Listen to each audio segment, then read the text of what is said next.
Hello students, I hope you are doing well and great.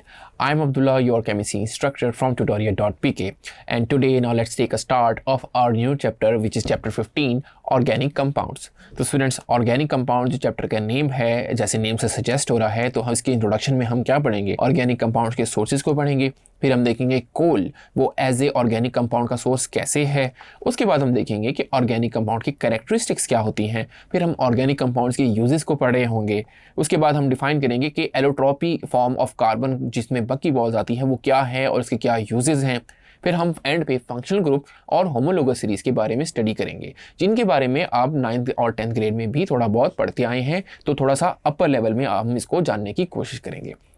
तो आइए student start लेते हैं ऑर्गेनिक कंपाउंड से।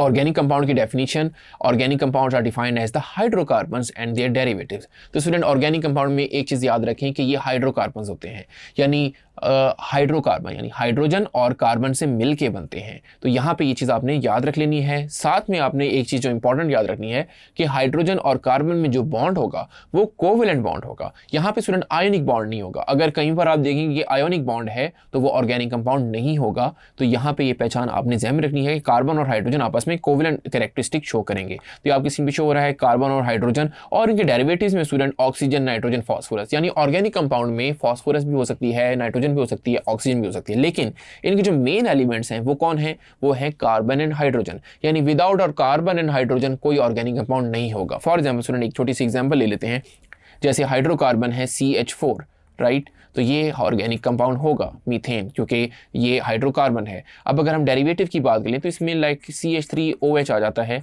तो अगर आप देखें कि इसमें ऑक्सीजन भी आ रहा है, अल्कोहल है, लेकिन यहाँ पे कार्बन और हाइड्रोजन का कोवेलेंट बॉन्ड है, बेशक ऑक्सीजन हो, तो ये भी क्या होगा, ऑर्गेनिक कंपाउंड होगा। So hopefully student little introduction about organic compound आपको अच्छे से क्लियर हो गया होगा। मजीद हम बात करते हैं ऑर्गेनिक कंपाउंड की, तो स्टूडेंट बहुत सारे ऑर्गेनिक कंपाउंड जैसे अभी मैंने बात की, तो यहाँ पे मैं दोबारा लिख भी देता हूँ कि जितने भी हाइड्रोकार्बन्स हैं, ऑल हाइड्रोकार्बन्स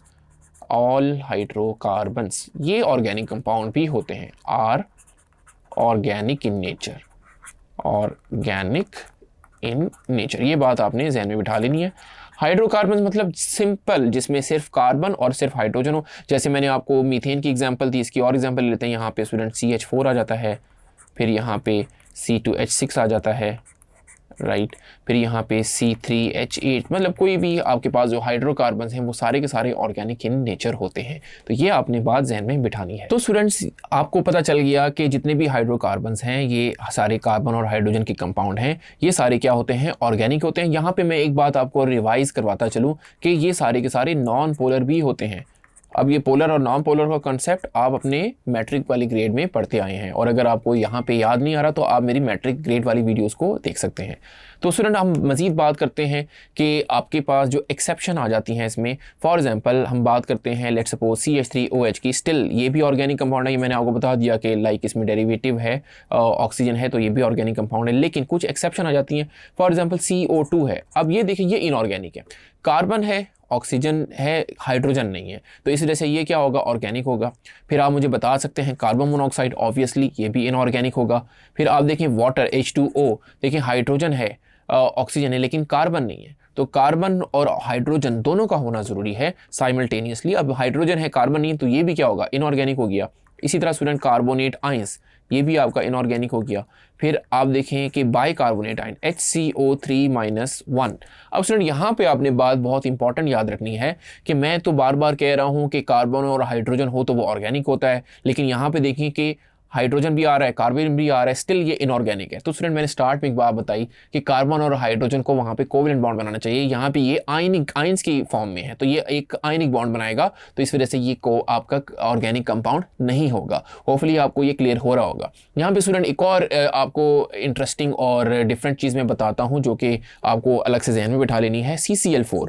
अब CCl4 अगर आप देखें कि वो बज़ाहिर देखने में क्या है कि इनऑर्गेनिक है, लेकिन ये आपको ऑर्गेनिक प्रॉपर्टी शो करता है, ऑर्गेनिक कंपाउंड की प्रॉपर्टी शो करता है। उसकी रीज़न क्या होती है स्टूडेंट, उसकी रीज़न ये होती है कि CCl4 ये CH4 को अगर हम रिएक्ट करवाएं Cl2 के साथ, तो पहले क्या बनता है, पहले बनेगा CH3Cl प्लस HCl बनेगा। ये रिएक्शन आपने कहीं देखा होगा, ये UV सनलाइट की मौजूदगी में होता है। फिर CH3Cl को मज़ीद आप रिएक्ट करवाएं